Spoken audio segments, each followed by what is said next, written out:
नई आबकारी नीति घोटाला, ये घोटाला काफ़ी चर्चा में रहा था और अब इस पर एक बड़ी गिरफ्तारी हुई है। यानी कि दिल्ली के जो मुख्यमंत्री हैं अरविंद केजरीवाल, ये गिरफ्तार हो गए हैं।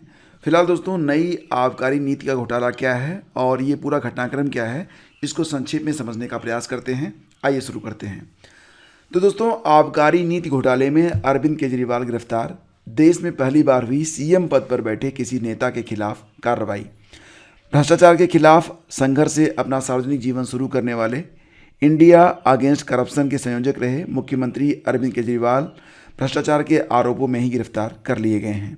आबकारी घोटाले में अपनी सरकार के डिप्टी सीएम मनीष सिसोदिया की सीबीआई द्वारा गिरफ्तारी के 390 दिन बाद केजरीवाल को इसी घोटाले से जुड़े मनी लॉन्ड्रिंग मामले में ईडी ने गुरुवार को रात गिरफ्तार कर लिया है।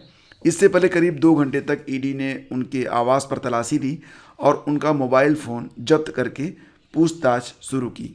ईडी के मुख्यमंत्री आवास पहुंचने की सूचना मिलते ही वहां पहुंची दिल्ली सरकार में मंत्री आतिशी ने केजरीवाल की गिरफ्तारी के बाद कहा कि वह इस्तीफा नहीं देंगे, मुख्यमंत्री बने रहेंगे और जेल से सरकार चलाएंगे। राजनीति के जानकारियों की माने तो केजरीवाल गिरफ्तार होने वाले देश के पहले मुख्यमंत्री हैं। इससे पहले देश के किसी भी राज्य में ऐसा मौका नहीं आया जब मुख्यमंत्री के पद पर बैठे किसी राजनेता को गिरफ्तार किया गया हो। सूत्रों ने बताया कि मुख्यमंत्री के अधिवक्ता ने सुप्रीम कोर्ट का दरवाज़ा खटखटाया है। साथ ही यह भी प्रयास किया है कि शीर्ष अदालत शुक्रवार सुबह इस मामले को सबसे पहले सुन ले, क्योंकि कल शीर्ष अदालत का सप्ताह का अंतिम कार्य दिवस है और शनिवार रविवार के बाद होली की छुट्टी भी हो जाएगी। यह पहला मौका है जब केजरीवाल के आवास पर ईडी पहुंची है। इससे पहले आबकारी घोटाला मामले में ईडी ने केजरीवाल को एक के बाद एक 9 समन भेजे थे, लेकिन इन्हें गैर कानूनी बताते हुए वो पेश नहीं हुए थे। इसी बीच पार्टी के नेता इंटरनेट मीडिया पर व अलग अलग मंचों पर कहते रहे थे कि ईडी केजरीवाल को गिरफ्तार करना चाहती है। ईडी के 9वें समन और मनी लॉन्ड्रिंग कानून के प्रावधानों को केजरीवाल ने निचली अदालत में चुनौती दी थी। इसकी सुनवाई के दौरान बुधवार को उन्होंने ईडी के समक्ष पेश होने पर सहमति जताते हुए गिरफ्तारी न होने का भरोसा दिलाए जाने की मांग की थी, लेकिन इस पर निचली अदालत के बाद उन्हें गुरुवार को हाई कोर्ट से भी राहत नहीं मिली। इसके करीब 3 घंटे बाद ही ईडी केजरीवाल के आवास पर पहुंच गई थी। इस मामले में विगत अक्टूबर माह में इसी तरह पार्टी के राज्यसभा सदस्य संजय सिंह के घर पर भी ईडी पहुंची थी और 5 घंटे की पूछताछ के बाद उन्हें गिरफ्तार कर लिया गया था, जो अभी तक जेल में हैं। इसी आबकारी घोटाले में पूर्व उप मुख्यमंत्री मनीष सिसोदिया को पिछले साल 26 फरवरी को सीबीआई ने गिरफ्तार किया था।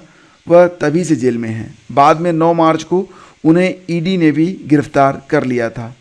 इसी से जुड़े मनी लॉन्ड्रिंग मामले में आप के कम्युनिकेशन इंचार्ज विजय नायर को भी ईडी गिरफ्तार कर चुकी है। तेलंगाना के पूर्व सीएम के चंद्रशेखर राव की बेटी एवं बीआरएस एमएलसी के कविता को भी आबकारी घोटाले में गिरफ्तारी के बाद ईडी ने विगत शनिवार को अदालत में पेश किया था।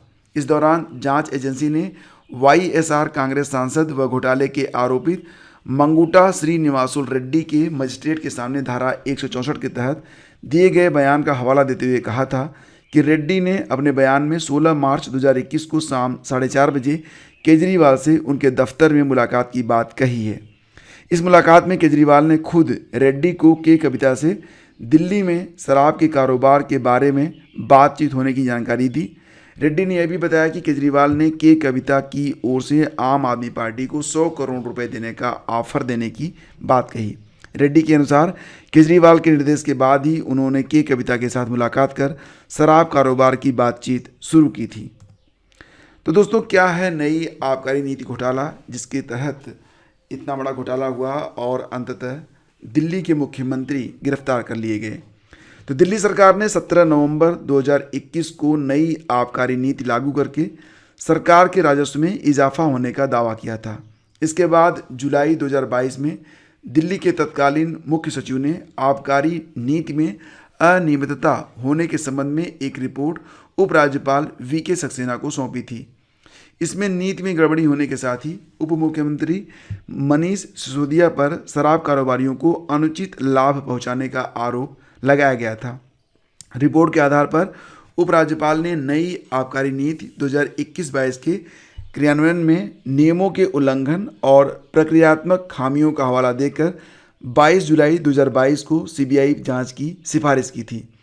इस पर सीबीआई ने प्राथमिकी दर्ज की थी और इस प्राथमिकी के आधार पर ईडी ने मनी लॉन्ड्रिंग का मामला दर्ज किया था। सीबीआई और ईडी का आरोप है कि आबकारी नीति को संशोधित करते समय अनियमितता की गई थी और लाइसेंस धारकों को अनुचित लाभ पहुंचाया गया था।